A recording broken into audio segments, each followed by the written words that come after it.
Hello there, welcome to the channel. So today we're checking out this story from First Post about China's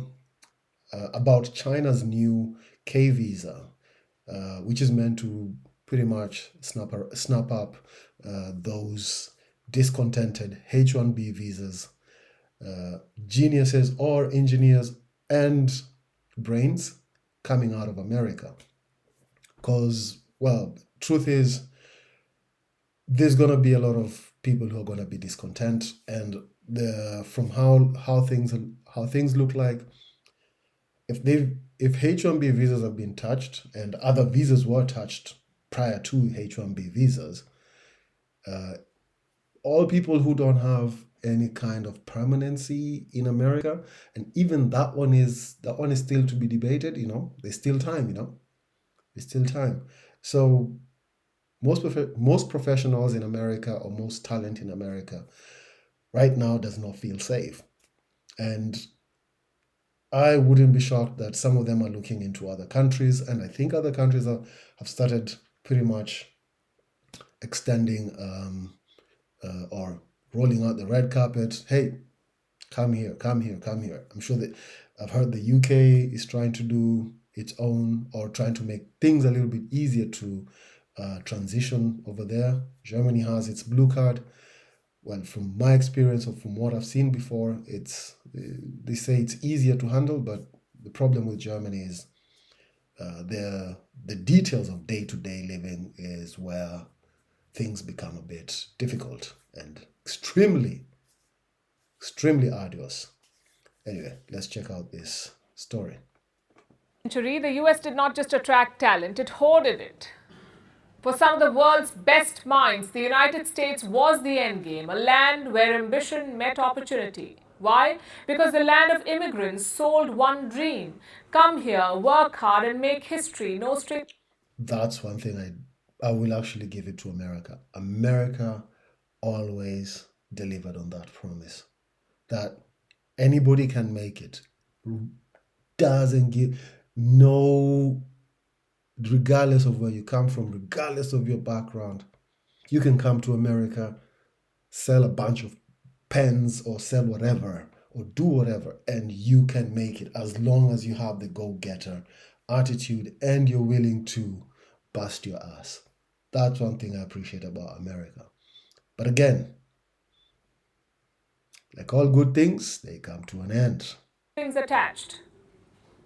But today, that dream is starting to look a little frayed. Washington is demanding a $100,000 ticket just to get into the door. We've just told you about it. And while the US To be honest, for $100,000,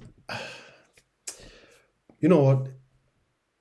This is as much as just saying screw the H-1B visa, because at the end of the day, if anybody in this world is gonna be hired, who is gonna command such a price, do you understand? If let's say if I am to command such a price that a company is gonna pay 100,000 every year to have me work for them,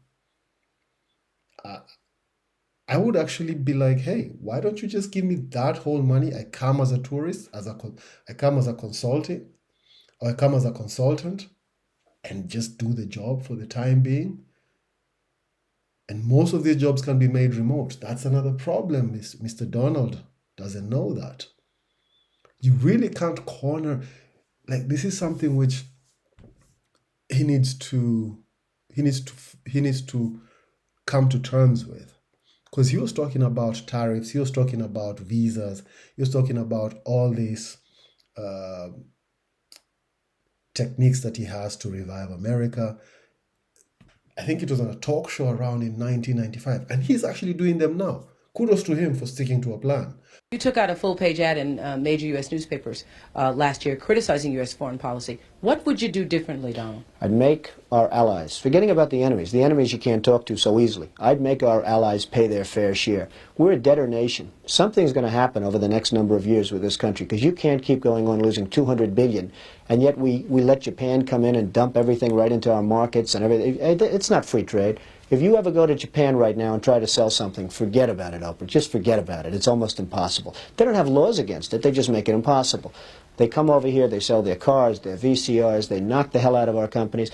And hey, I have tremendous respect for the Japanese people. I mean, you can respect somebody that's beating the hell out of you, but they are beating the hell out of this country. Kuwait, they live like kings. The poorest person in Kuwait, they live like kings. And yet they're not paying. We make it possible for them to sell their oil. Why aren't they paying us 25% of what they're making? It's a joke. But again, different times. This $100,000 a year fee on the H-1B visa, yeah. What's going to happen is most of these jobs are just going to be given to third-party companies, or third-party companies are just going to be started abroad. All of those jobs are going to be remote.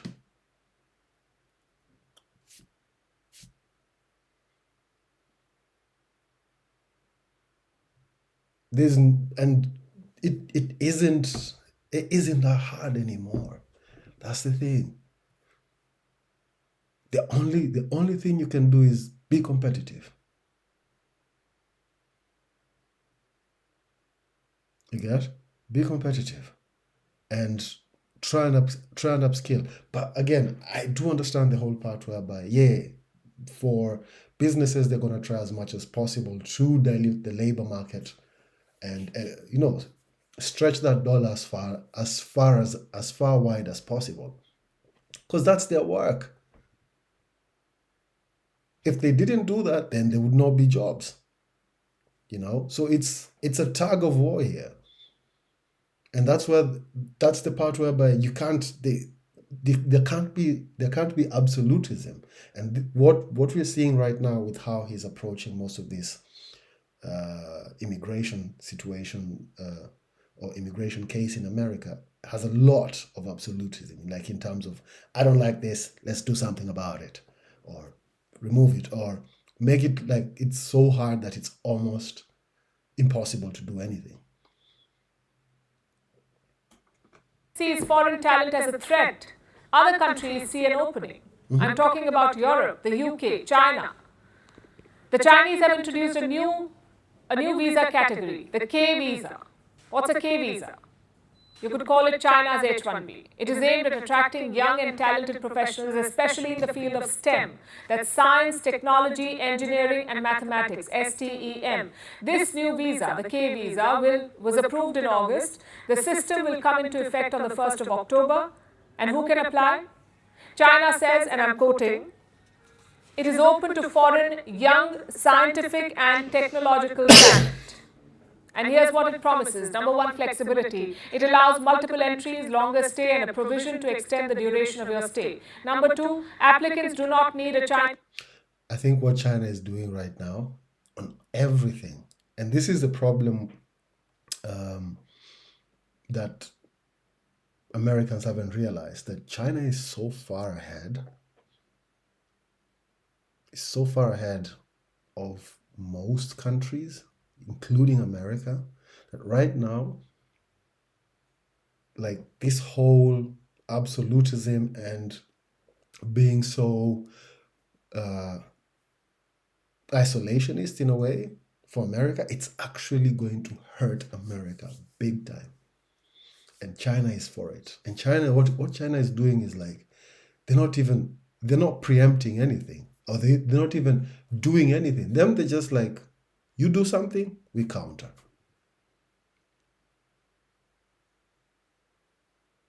You get? And they're taking advantage of the part whereby a lot of Americans, or a lot of people on the American conservative side are impatient. They're impatient. They want to see changes as fast as possible. They want to see they feel like they're being disenfranchised for such a long time. With Obama, with Biden, they're like, enough is enough. We need change right now. The problem is,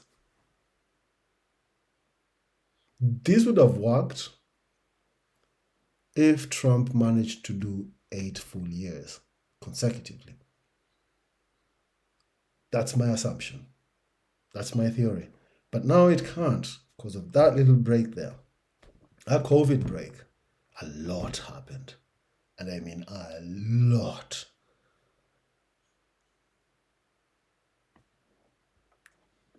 Chinese employer or entity. Number three, visa holders can take part in business activities. They can be That's there. entrepreneurs. They can also take part in scientific exchange. This part is key. This part will actually divert a good chunk of talent even away from countries like America or the developed world.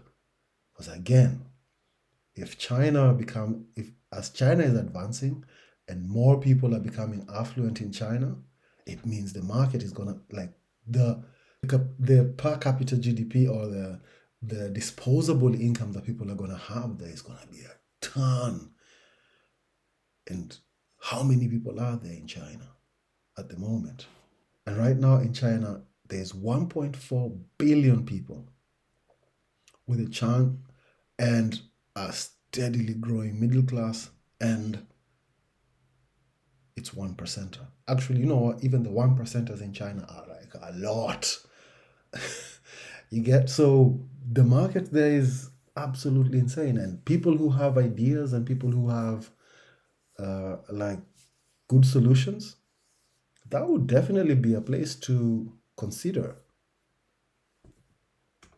Longer stay and a provision to extend the duration of your stay. Number two, applicants do not need a Chinese employer or entity. Number three, visa holders can take part in business activities. They can be entrepreneurs. They can also take part in scientific exchanges. So Beijing's pitch is clear: skip the drama, pack your bags, and we'll give you ample opportunities. And of course, they're not the only ones doing this. The UK has a different strategy. It is abolishing visa fees. Prime Minister Keir Starmer is looking at some proposals. The plan is to scrap visa fee for top global talent. Still doesn't beat the Chinese one. The Chinese one is out of this world, because I'm sure for the one for the UK, you can't do business. There has to be, even without the visa fees, there's definitely an income threshold of how much they will accept a company to go hire somebody from outside. So I wouldn't be shocked if it's around £50,000 or £70,000. If your job is above that, then you can come. If it's below that, then stay where you are. Starmer has set up something called the Global Talent Task Force. And this is the team working on the project. The UK wants the world's best scientists, academics, and digital experts to help them drive economic growth. China is going to beat you to that because of that particular visa. That K visa, that provision whereby people can extend at will, and on top of that, you can do business in such a massive market. And don't forget, other Asian countries are just around there, which also command a huge market capacity. So Asia is going to be the next Mecca, if it isn't already. Meanwhile, the Europeans are doing their own thing. For example, Germany has the EU Blue Card. It's a smooth, flexible pathway for highly skilled professionals. Finland offers a skilled worker permit. This too comes with fast-track approvals. Portugal has its own highly skilled visa. It is quick, flexible, and easy to get started. So different countries, different structures, but the same aim: attract the best talent from all over the world.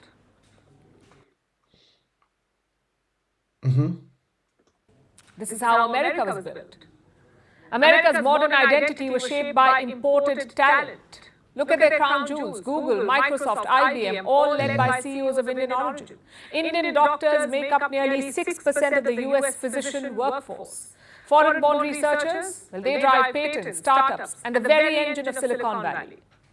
So the H-1B pipeline was never just a visa category. It was the artery that kept America's innovation economy alive. But Washington is now singing a different tune. Its official. And that's the problem. That whole America has 4 years to 8 years of changing tunes, which, to be honest, is not good for investment. Like if I'm a talented individual, which I consider myself to be, if I'm a talented individual, I'm gonna consider that one, and I'm gonna think, hey, should I go to a place like China where, well, there is the whole human rights stuff and all that, but one thing is, the tune will never change. That whole country moves in one direction. All its leaders have one freaking goal. It's like they were all, I don't know, it looks like they were all harvested from the same piece of garden or patch of garden. Or they have a camp where they train their leaders. No idea, just speculating. Because all of them, same direction. And it's not like in America where there's this whole, or even other countries in general, where a leader will come and the environment, the business environment, the employment market, just things become so absolutely difficult. Then at a certain point, another leader comes, things get really nice, or things get wonderful and attracts a lot of people. People come, people put in a lot of investments, and on top of that, when you look at it in terms of investments, it's not savings that most people are actually using to invest. It's usually debt. You get? Debt is what fuels the growth, and debt takes time to pay.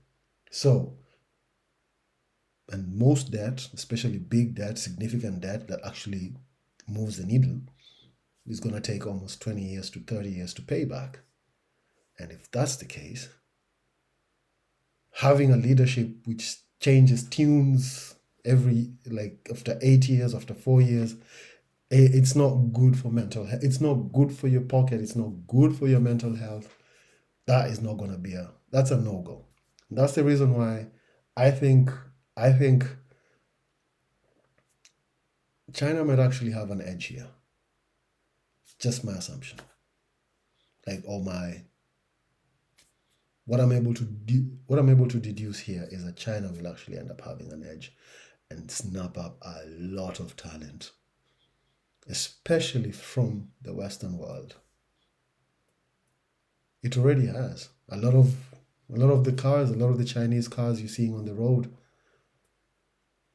some of the designers, some of the engineers in some of the factories in Beijing or Chongqing and the others are Germans or European. Anyway, so if you wanna watch the full video, I will drop it below. So far, so good. That's my take on this whole thing. Let me know what you think. And see you on the next video. Oh yeah, don't forget to like and subscribe.